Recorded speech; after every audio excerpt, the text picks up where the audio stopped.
우리 본문 말씀의 내용은 절망에 빠진 우리들에게 놀라운 희망을 부어주는 말씀입니다.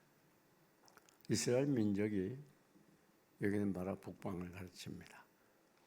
아람 왕 베나닷의 침공을 받았어요. 그래서 이 사마리아 성이 둘러싸이게 됩니다. 그래서 외부에서 식량 공급이 중단됨에 따라서 이 사마리아 성 사람들은 이제 기근에 죽음 앞에 직면하게 됩니다. 어느 정도였는가 하면 그 어머니 두 사람이 각각 아기들이 있었는데, 야, 우리가 굶어 죽게 됐으니 아기가 있은들 못하겠니? 그래서 오늘 내 아이를 잡아먹자. 그리고 내일은 네 아들을 잡아먹자. 그래서 젊은 어머니들이 합의를 해가지고 한 아이를 잡아먹었어요. 근데 그 이튿날이 됐습니다. 야, 오늘은 네 아들 잡아먹자 하지 않았니? 잡아먹자 그러니까 이 여인이 아들을 내놓지 않아요. 그래서 싸움이 벌어지는 그럴 정도로 아주 힘든 상황에 처해 있었던 것입니다. 그 이스라엘 민족은 최후 절망에, 최악의 절망에 빠지게 됐어요. 더 이상 먹을 것이 없기 굶주려 죽게 됐습니다. 그리고 또 이 아람 왕 베나닷에게 완전히 포위됐으니 오늘 그들의 종로로 탈 수밖에 없는 그 가운 상황이었어요. 놀랍게도 무슨 군대 장관이나 어떤 고위층이 아니라 이 나병 환자 네 사람이 캄캄한 절망의 자리에 호족거린 이스라엘 민족들에게 새로운 희망을 주는 큰 역할을 하게 됩니다. 여러분, 오늘 우리도 현실을 바라보면 너무 답답하고 절망과 새어나올 수 없는, 아니 깊은 캄캄한 암흑의 구렁텅이에서 헤매는 우리 민족을 바라보게 되고, 우리 역시 그런 사람 중에 한 사람이라고 하지 않을 수 없어요. 그러나 분명한 건 오늘 우리들이 이 보잘것없는 나병 환자들처럼 우리 민족에게 새로운 희망의 빛을 비춰주는 희망의 사람들 되시기를 주님의 이름으로 먼저 축원합니다. 그럼 어떻게 이 절망에 빠진 이스라엘 민족에게 또 절망에 새어나올 수 없었던 더욱이 빛이 나고 천대를 받던 이 나병 환자들이 희망을 얻게 되고 희망을 전달하게 됐습니까? 오늘 본문이 중요한 의미를 우리에게 보여주고 있어요. 그 첫째는 바로 자기 자신들이 형편을 잘 알고 있었다는 거예요. 자기들은 나병 환자입니다. 그래서 이제 지금 사마리아 성에 들어가도 거기 먹을 것이 없어요. 모두 굶주리고 있어요. 어떻게 이 무시받는 이 나병 환자들에게 먹을 것 주겠습니까? 그때 당시에는 나병 환자들은 성 안에 같이 살지 못하고 성 밖에 살았어요. 또 가만히 있어도 굶주려 죽게 돼요. 그래서 택한 것이 뭔가 하면 2판 4판에 저 아람 진영 속에 가서 거기서 우리가 음식을 구해보자. 그래가지고 만약에 우리를 무시해서 죽이면 죽고, 아니면 혹시 음식을 구걸해서 주면 연명할까 되는가, 그렇게 합의를 보게 됩니다. 근데 여러분, 그 아람 진영에 가보니까 깜짝 놀랄 일이 생겼어요. 그 장막이 다 그들이 거하던 장막이 쳐져 있는데 아무도 없습니다. 그들이 가져왔던 그 장막뿐 아니라 거기에 뭐 음식, 금은 뭐 여러 가지가 쓰던 것들이 그대로 남겨놓고 얼마나 겁이 났던지 혼비백산 다 도망가고 말았어요. 말 뭐 나귀 할 거 없습니다. 그래서 한 천막에 들어가 실컷 먹고 또 귀중품은 보관하고, 그리 나와 스스로 생각해 보니까 이게 우리만 이럴 게 아니라고 말. 저 사마리아 성에 갇혀 있는 동족 이스라엘 백성들도 이 소식을 빨리 전해가지고 그들도 기근에서 굶주림에서 나와야 되고 속히 회복돼야 되지 않겠어요? 그래서 가서 알리게 돼요. 아, 이스라엘 민족이 와보니까 아닌 게 아니라 한 사람도 없어요. 그들이 사용하는 그 물건밖에 없는 거예요. 그래 마음껏 그 먹을 거 먹고 그 노량물들을 탈취해가지고 들어옵니다. 대승리를 거둔 겁니다. 근데 어떻게 그렇게 됐는가 하면 하나님이 이스라엘 민족을 위해서 큰 소리가 나게 해서 지금 많은 이 군사들이 막 함성을 지르는 소리, 말병거 소리, 전차 소리, 막 이런 소리를 듣게 하니까 아람 군대가 겁이 났어요. 저 애굽 사람들과 해적 속의 사람들과 더불어 연합해가지고 그 연합군이 우리를 공격해 오는구나, 이렇게 잘못 착각을 해가지고 다 도망을 가버린 거예요. 이게 하나님의 역사입니다. 그런데 여러분, 우리가 여기서 꼭 기억해야 돼요. 어떻게 이 네 나병 환자가 희망의 소식을 전할 수 있었는가? 자기 자신을 한 거예요. 자기들은 이 나병 환자에 천대받고 멸시받는 사람들이기 때문에 뭐 사마리아성 안에 동족에게 찾아가거나 어쩌거나 아무것도 할 수 없는 그런 무능한 존재라고 깨달은 거예요. 여러분, 오늘 우리들이 잊지 말아야 될 게 있어요. 우리 주위에서 일어나는 모든 문제들, 그런 악한 상황들은 우연히 일어난 게 아니에요. 그런데 우리 있을 때 우리가 혹은 이웃을 혹은 어떤 정치 지도자들을, 다른 사람들을 원망하고 불평할 게 아닙니다. 모든 문제의 원인을 나에게 초점을 맞추고 나 자신을 생각해보고 내가 얼마나 하나님께 부족했는가, 내가 지금까지 신앙생활이 어떠했는가, 하나님 모시기 어떻게 보겠는가, 그걸 생각해야 돼요. 나의 기도 생활, 나의 말씀 생활, 또 내가 오늘까지 하나님의 교회 봉사한다고 하지만 내 봉사 생활이 어느 정도 있는가, 얼마나 순수한 봉사하고 하나님을 기쁘시게 하고 교회에 덕과 유익을 끼쳤는가, 그걸 생각해 볼 필요가 있어요.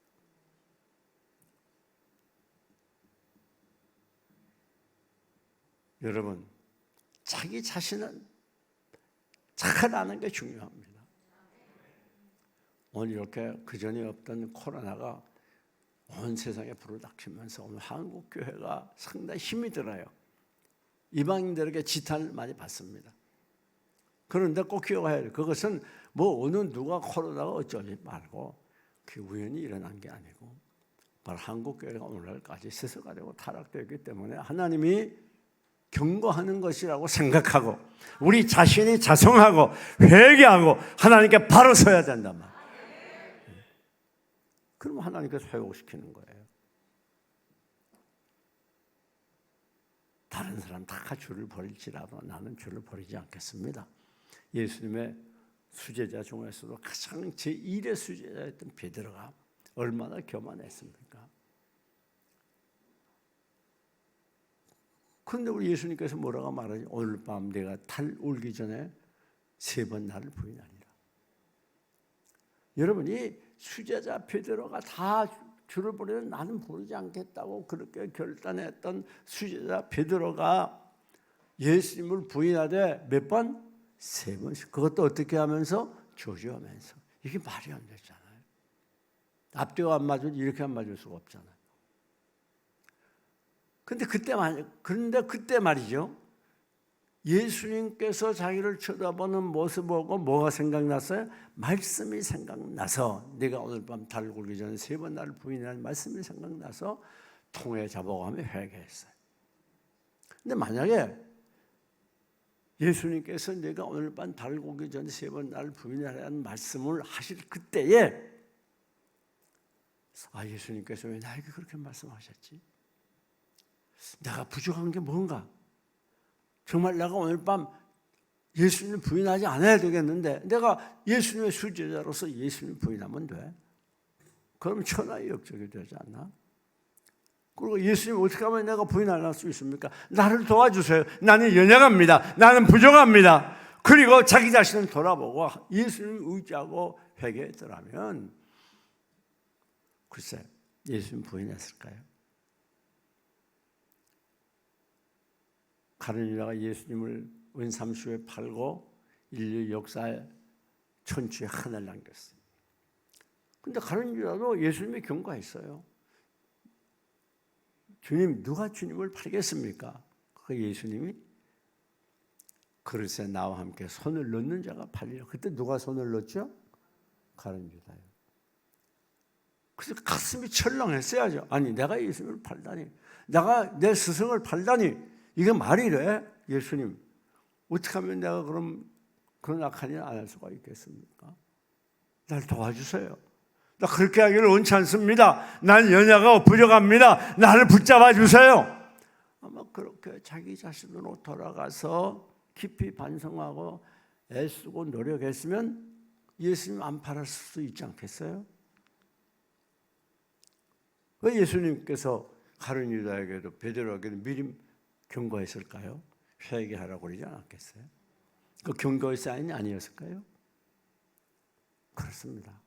오늘 우리 삶의 모든 문제와 비극은 어디 있는가 하면 나 자신을 돌아보지 않는 데 있는 거예요. 나는 잘하는 것 같고 나 똑똑하는 것 같고 그러니까 문제가 되는 거예요. 여러분 오늘날 한국교회가 얼마나 싸움을 많이 합니까? 또 부부간에도 얼마나 문제가 많아요. 정말 행복하게 사는 부부를 찾는다는 거 그렇게 쉬운 일이 아닙니다. 그거 왜 그런 줄 알아요?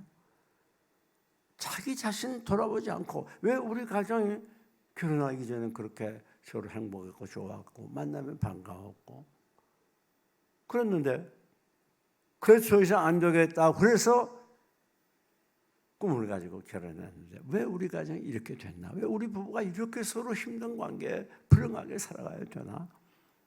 그 다른 가정은 아무런데 그렇게 가면 안 돼. 내가 어쩌다 이런 남편을 만났고 이런 와이프를 만났나? 내가 기도하고 기도 많이 하고 결혼했는데 왜 이런 사람을 만났지? 그 잘못된 생각이에요. 문제는 나 자신에게는 내가 오늘까지 어떻게 했길래 내 배우자와의 관계가 이렇게 됐나? 내가 고칠 것은 뭔가? 내가 이 배우자에게 어떻게 상처를 주었길래 오늘 우리 관계가 이렇게 험악하게 됐나? 나 자신에게 돌아와 가지고 나 자신을 돌아보고 반성할 건 반성하고 회개할 건 회개하고 고칠 건 고친다면, 서로 간에 그렇다면 그 부부는 행복한 부부가 될 수 있어요. 전부 자기는 돌아갈 생각 안 하고 그냥 내 배우자만 보고서 뭐 잘못했고 어쩌고 내가 어쩌다 이런 사람 만났고, 그런 배우자는 뭐랍니까? 역시 나 어쩌다 저런 걸 만났지 이러는 거예요. 여러분 가장 중요하고 심각한 문제는 다른 사람을 바라보고 다른 사람에게 책임을 돌리는 데 있는 거예요. 우리나라가 왜 이렇게 어지러운가, 살기 힘들까? 아무개 정치가 누가 잘못하고 뭐 정치 그거 볼 필요 없어요. 내가 하나님께 어떠했는가? 우리 한국교회가 어떻게 지금까지 신앙생활 해왔는가? 그걸 돌아보고 언제라도 문제가 있을 때마다 다른 사람에게 눈을 돌리는 게 아니라 나에게 눈을 돌리고 나를 고쳐가도록 노력하고 나를 변화시키도록 노력하고, 그러면 그 가정은 행복한 가정이 돼요.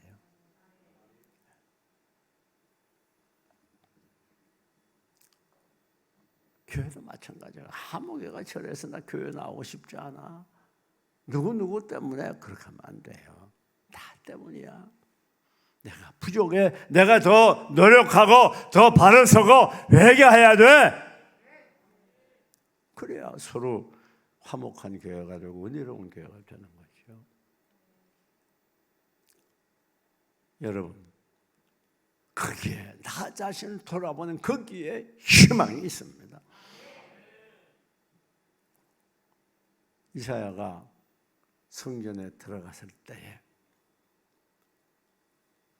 자기 자신의 죄를 깨닫게 되고, 화로다 나는 망하게 되었다. 난 망할 수밖에 없는 사람이야. 화를 당할 수밖에 없는 사람이야.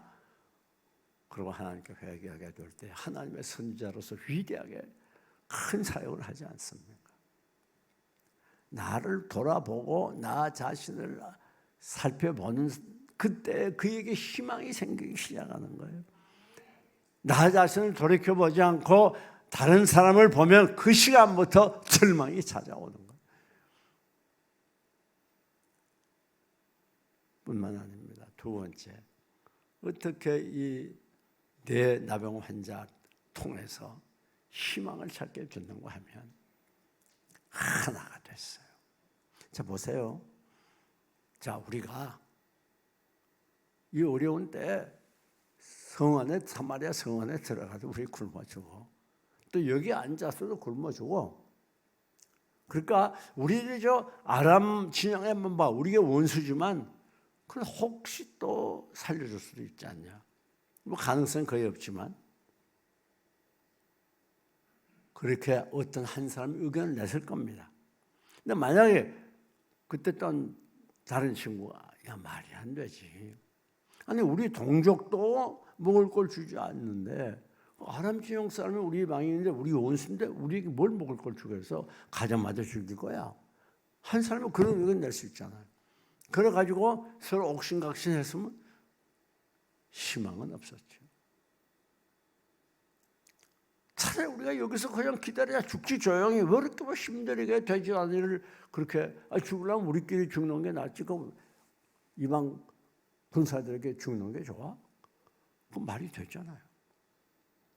그렇습니다. 여러분 언제라도 희망은 하나 되는 것에 희망이 있어요. 하나 되지 못하면 희망이 없습니다. 여러분 우리나라는 이 조선 시대부터 계속해서 많이 싸웠잖아요. 예. 지금도 야는 야대로 싸우고 여는 여대로 싸우고 국민들은 국민대로 갈라져서 싸우고 얼마나 답답합니까? 왜? 워낙 똑똑하니까 우리나라 사람. 세계에서 IQ가 1등에 조금씩 변하지만 대단한 민족이에요. 그러니까 이 6.25의 참화 속에서 10년 세계 10대 강대국 중에 꼽힐 만큼 성장하지 않았어요. 그게 우연이 아니에요.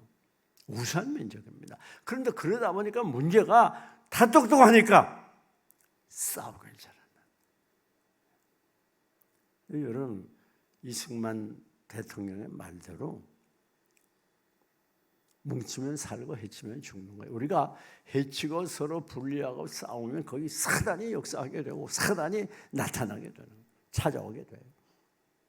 하나 될 때 하나님의 영은 하나 되는 영이에요. 그것에 하나님의 은혜가 있고 기쁨이 넘치게 되고 감사 충만한 삶을 살 수가 있어요. 하나 되는 것에 희망이 있다고 하면 나누는 것에 절망이 찾아오게 되는 거예요. 여러분 몇 명이 모였든지 하나 되는 게 중요해요. 우리 교회가 오늘까지 이렇게 참 은혜롭고 평화롭게 성장한 이유는 하나 되기 때문에 그런 거. 여러분 민주주의가 좋아요. 우리가 좋아할 수 있는 사상 현대 민주주의가 제일 좋아요. 그러나 이 민주주의의 문제가 뭔가 하면 너무 말이 많아요. 그래 예를 들어서 100명이면 100가지 의견 얘기하고 1000명이면 1000가지 의견 얘기하면 그거 뭐가 되겠어요? 거기도 역시 문제가 있는 거예요. 여러분 오늘 한국교회가 1200만이다 1000만이다 어떤 사람도 700만이다 그렇게 말하는데 만약에 우리 한국교회가 정말 하나가 돼봐요. 그러면 여론을 중요시하는 사회에 한국교회 무시 못하죠. 너무나 서로 싸우고 다투고 그래서 갈라지고 나눠지고 이러다 보니까 한국교회가 힘을 잃어버리고 이방인들에게 업수임을 당하고 있는 거예요. 여러분이 기독교 종파들이 많이 갈리는 그 과정을 보면 정말 진리 문제 때문에 갈라진 경우 거의 없어요. 정치적인 문제, 어떤 이권적인 문제 가지고 갈라지는 게 대부분입니다. 우리 성경을 보게 되면 아주 흐뭇한 장면이 하나 나오죠. 자기 친구가 중풍병이 들렸어요. 내 친구가 이 중풍 걸린 친구를 어떻게 하든지 고치려고 하는 마음에서 이 친구가 누워있는 그 침상 그걸 그대로 들고 예수님께 갑니다. 가보니까 이미 많은 사람이 와서 앉아서 예수님의 가르침을 받고 있어요. 보통 같으면 돌아가 내일 새벽에 오자든지 그럴 텐데 포기하지 않았습니다. 어떤 한 친구가 또 의견을 얘기했겠죠. 야 우리 돌아갈 수 없으니까 저 지붕 꼭대기로 올라가자. 유대인의 지붕은 평평하거든요. 그 올라가서 어떻게 하게? 올라가서 지붕을 뚫어야지. 어떻게 하기는. 아니 그러면 그 병상, 그 침대채로 내려가려면 넓어야 돼요? 좁아야 돼요? 넓어야 되잖아요. 그렇게 하자. 그걸 야, 너 미쳤어? 요즘 같으면 당장 순간 소음 때문에 얼마나 난립니까? 당장 쫓아와서 막 욕하고 들겨 패고 119 신고하고 그럴 거 아니에요. 근데 이상합니다. 이 친구들이 그래! 그렇게 하자. 말도 안 되는 일인데 그렇지 않습니까? 말도 안 되죠. 왜 남의 지붕을 뚫어요? 말이 안 되죠. 그리고 그 침대채 꼭대기까지 지붕까지 올라가는 게 쉬운 일이 아니잖아요. 그 뚫을 때 또 아래 앉아서 예수님과 그 예수님을 말씀을 듣던 사람들이 뭐가 막 소리가 나더니 막 부스러기가 떨어지고 그랬을 거 아니에요. 그게 뭐 두 조각짜리도 그렇게는 안 했을 거 아니에요. 그 얼마나 욕을 먹겠어요. 그 뚫을 때 구멍이 뚫어지고 저거 뭐야? 저 미쳤나? 다 그랬을 거 아닙니까? 구멍을 한꺼번에 딱 두모 잘라야 되지 않았을 거 아니에요. 뭐 두들기고 뭐 하는 동안에 아래에서 얼마나 마음이 상했겠어요. 근데 그걸 욕을 먹으면서 그걸 감수하고. 근데 그런 말도 안 되는 의견을 낼 때에 그 친구들이 하나가 됐다는 거예요. 여기에 중요한 의미가 있는 거예요. 그건 누구나 생각하면 말이 안 되는 얘기고 당연히 반대가 있어야 돼요. 그런데 이해 없이 딱 하나가 돼가지고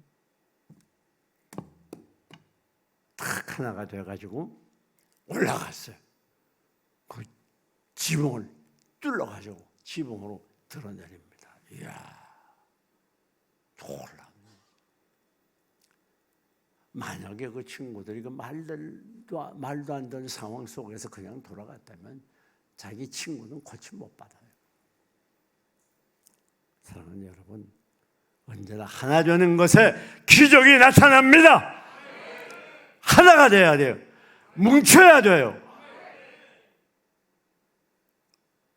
이게 하나 되지 못하면 약화될 수밖에 없어요. 아무리 사람이 많아도. 우리나라가 만약에 남북한이 하나 되면 어떤 사람은 뭐 세계 3대 강대국 중에 하나라고 얘기하고 어떤 사람은 5대 강대국 중에 하나라고 그래요. 보통 세계 3대 강국 중에 하나라고 말하는 사람이 많습니다. 지금 남한만이라도 하나로 똘똘 뭉치면 아무리 북한이 저러도 어쩔 수 없어요. 이게 합하지를 못하니까 그래서 서로 자꾸 싸우니까 약화될 수밖에 없고 없으면 당할 수밖에 없어요. 교회도 마찬가지입니다. 하나 돼야 돼요. 이제부터 싸우면 안 됩니다. 그래서 잘난 척하지 말고 왜 자꾸 문제가 생기는? 전부 똑똑하니까. 그러니까 전부 똑똑하니까 전부 자기 주장이 강해요. 그러니까 자꾸 싸움이 일어나는 거예요. 여러분, 교회는 순종을 배우는 단체라는 사실 잊으면 안 됩니다.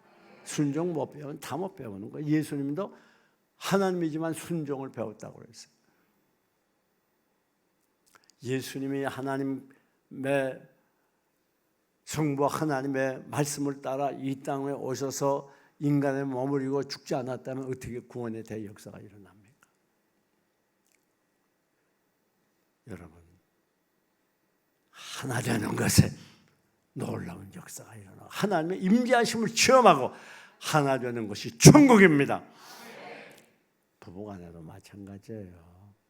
남편이라고 아내라고 똑똑한 척하지 말고 서로 하나 돼서 자기의 주장을 좀 버리고 서로 존경해요. 그래서 여기 빌립보 2장을 보면 사도 바울이 유명한 말을 남깁니다. 하나 되는 것에 대한 가장 유명한 말씀이에요. 마음을 같이 하고 같은 사랑을 가지고 뜻을 합하여 한 마음으로 나보다 남을 더 낮게 여기라, 높이 여기란 말이에요. 아주 유명한 이죠. 하나 될 때에 하나님의 은혜가 임하게 되는 거예요. 하나 될 때에 평화가 흘러넘치게 돼요. 그것이 천국이 되는 거예요. 부부간에 싸움할 일이 있으면 내가 양보해요. 양보한다고 큰일 나지 않아요. 뭐 내가 희생하고 양보한다고 내가 아주 나쁜 사람 되고 바보가 되지 않아요. 그 사람이 오히려 더 훌륭한 사람이에요. 자기 주장을 강하게 하는 사람보다는 양보하고 희생하는 사람이 더 성숙한 사람이에요. 사랑하는 여러분, 하나 되게 될 때 희망이 있는 거예요. 뿐만 아닙니다. 절대 행복의 자리에 희망이 있게 되는 거예요. 자, 이 뇌 나병 환자가 어떻게 했죠? 자, 우리는 가서 죽어도 좋아. 아람 군사들에게 항복하자. 그랬잖아요. 그게 희망이 있었어요. 그렇습니다. 우리가 늘 하나님께 절대 항복해야 돼요. 절대 항복한다는 말이 뭐예요? 우리의 연고표처럼 절대 순종하는 자세로 살아가는. 하나님이 우리에게 말씀했으면 그게 이를 달면 되지 않아요. 아무리 내 말에 맞지 않고 내 생각과 달라도 내게 불이익이 돼도 절대 항복하고 순종하는 자세. 이것이 바로 희망으로 나가는 길이에요. 우리의 모든 문제와 좌절과 절망은 어디서부터 오는가 하면 하나님의 말씀에 절대 항복하지 않는 거예요. 내 생각에 따라서, 내 주장에 따라서, 내 이권에 따라서 살아갈 때 그게 잘 되는 것 같아도 안 됩니다. 그게 성공 같아도 실패입니다. 그게 평화가 올 것 같아도 거기에 어둠의 그늘이, 절망과 좌절의 그늘이 들이게 되는 거예요. 꼭 기억하세요. 하나님의 말씀에 가라 그러면 무조건 가야 돼요. 앉아라 그러면 무조건 앉아야 돼요. 그게 이유가 있을 수 없어요. 하나님의 아브라함에게 내 본토와 친척과 아버지를 떠나 내가 네게 지시하는 곳으로 가라 그랬어요. 절대 항복했어요. 그 나갈 때 뭐 먹을 것도 입을 것도 거주할 것도 가서 뭐 할지 아무것도 알려주면 무조건 가. 그 말씀을 따라가게 될 때 하나님이 큰 부자가 되게 하고 이스라엘 민족의 조상이 되고 온 그리스도인들의 믿음의 조상으로 추앙과 존경받지 않습니까? 절대 항복해야 돼요. 말씀 앞에 두려워야 해야 돼요. 내 주장, 내 생각을 주장하면 안 된다고 말이에요. 문제는 우리가 어떤 일을 만날 때마다 하나님의 말씀이 뭐라고 말씀하는가, 하나님이 원하는 것이 무엇인가, 그것을 날마다 묵상하면서 힘이 들어도 괴로워도 십자가 지고 그 길을 따라가게 될 때 그게 절망 같아도 희망입니다. 실패 같아도 성공입니다. 넘어지는 것 같아도 일어나는 거예요. 모든 문제는 하나님의 말씀에 항복하지 못할 때 발생하는 것입니다. 여러분, 마지막 어디서부터 희망이 일어나게 되었는가? 그건 바로 아람 진영을 향해 나아간 것이에요. 아니, 이 사람들이 우리가 이렇게 하는 게 좋겠다 그러요. 아무래도 뭐 그것도 힘들 것 같아. 뭐 가서 이방 군사들이 칼에 죽는 것보다야 우리가 여기서 편안하게 죽는 게 낫지. 서로를 위해서 기도해 주면서 그럴 수 있잖아요. 그런데 아니야. 일어나 가. 그리고 아람 진영을 향해 갔어요. 참 이게 중요합니다. 여러분, 하나님께서 하신 일을 한번 보세요. 사마리아 성에 베나다 그 군사들, 아람의 군사들 빙 둘러쌌어요. 그러나 하나님이 아람 군병들을 다 도망가게 만들어요. 근데 이스라엘 민족은 그걸 몰랐어. 그걸 모르고 그냥 빙 둘러싼 줄 알고 다 가버렸는데도 그 안에서 계속 굶고 괴로워하고 절망에 빠져 있었단 말이에요. 꼭 기억하세요. 여러분, 희망은 어디서부터 오는 거 하면 지금 현실을 보지 아니하고 하나님을 바라보는 거기에 희망이 있어요. 하나님은 이미 이 아람 군사들을 다 쫓아버리고 오히려 많은 것으로 누릴 수 있을 만큼 아람 군사들이 쓰던 물건들을 준비해 놓았는데 그거 모르고 현실만 보고 답답해하고 절망해 있었다고 말이에요. 그렇습니다. 우리가 살아가야 될 현실이 너무 힘들고 빡빡해요. 어려워요. 금년 한 해 어떻게 살아야 되는지 알 수 없는 그런 참담한 현실이라고 할 수 없어요. 그러나 분명히 기억해야 됩니다. 현실만 바라보면 안 돼요.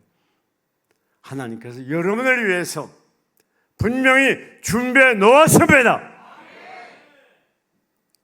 이 사실을 알아야 돼요. 그런 걸 우리가 현실을 바라보고 낙심하고 좌절하면 그 절망의 자리 가운데 빠질 수밖에 없고 현실을 바라보면 안 돼요. 베드로가 물 위로 걸어오라고 하신 예수님의 말씀을 따라서 주님 바라보고 갈 때는 폭풍 바람이 일어나는 그 가운데도 두려워하지 아니하고 물 위를 걸어갔는데 예수님께 눈을 돌려가지고 그 폭풍이 부는 그 바다를 바라볼 때 그만 겁이 덜컥 나가지고 물속에 빠지지 않았어요. 예수님이 오셔서 믿음이 적은 자여 왜 의심하느냐 베드로의 손을 잡아 일으켜주지 않았습니까? 우리가 현실만을 바라보면 계속 폭풍이 불고 있어요. 빠져 죽을 것 같아요. 더 이상 헤어날 수 없을 것 같아요. 그러니까 현실 바라보면 안 됩니다. 우리의 눈을 현실에서 돌려서 예수님에게 고정시키고 예수님이 나를 위해 준비한 가나안이 있다고 하는 걸 확실히 믿고 한 걸음 두 걸음 전진하게 될 때 그것에 희망이 있는 것이 현실을 바라보는 사람 그건 절망할 수밖에 없어요. 현실은 우리에게 희망을 주는 법이 없어요. 현실은 잘 되는 것 같아도 못 되고 안 됩니다. 성공한 것 같아도 실패합니다. 현실을 바라보면 절망이에요. 그러나 우리는 현실에서 눈을 돌려 주님을 바라보고 주님께서 예비하신 축복을 바라보면서 나갈 때 희망이 있다는 것입니다. 아니 이스라엘 민족들을 하나님의 10가지 재앙을 통해서 해방시키고 또 홍해를 건너서 가나안 복잡해 왔어요. 그럼 하나님 말씀 믿고 들어가면 이미 이겨놓고 싸우는 겁니다. 그건 하나님이 주시고를 약속했으니까. 근데 이스라엘 민족들이 그만 현실만 바라봐서 그리고 낙심해서 하나님 원망해요. 현실을 보니까 사실이죠. 그건 이론적으로 성읍은 높고 견고하고 이 강대한 이 칠족석들이 있었어요. 또 철병거가 있어 도저히 이스라엘 민족이 오합지를 가져오는 싸워 이길 가능성이 전혀 없어요. 그리고 원망 불평하다가 그만 하나님의 진노를 당해서 열중탄권은 그 자리에서 식사하고 40년을 황야에서 유리방황하는 큰 고통을 당하지 않습니까? 사랑하는 여러분, 현실 바라보지 마세요. 현실이 아무리 강해 보이고 힘들어 보이고 여러분의 고통을 가져다 줘도 여러분의 힘으로 능력으로 헤어날 수 없는 그런 강력한 장벽이 있다 할 줄 알고 두려워하지 말아야 돼요. 오직 주님 바라보고 하나님께서 이미 이 아람 군사를 다 내어 쫓아주었으니까 그리고 오히려 필요한 것을 다 준비해 놓았다는 사실을 믿고 금년 한 해도 하나님이 여러분에게 필요한 거 다 준비해 놓았어요. 그리고 한 걸음 한 걸음 전진할 때 그것에 희망이 있어. 우리가 히브리서 13장 5절 6절을 보면 놀라운 말씀이 있습니다. 주께서 친히 말씀하시기를 내가 너를 떠나지 아니하며 버리지 아니하겠다고 하셨으니 내가 담대하여 그랬어. 내가 담대하여 말하기를 나는 무서워하지 않겠노라. 사람이 내게 어찌하리요? 참 놀라운 말씀이죠. 우리 하나님이 친히 여러분이 말씀하고 계세요. 내가 너를 버리지 아니하며 떠나지 아니하리라. 담대하세요. 두려워하지 마시기 바랍니다. 사람이 환경 여러분 어찌할 수 없어요. 여러분들의 장래는 하나님의 손에 있습니다. 그럴 때 그에게 희망이 있는 거예요. 말씀을 정리합니다.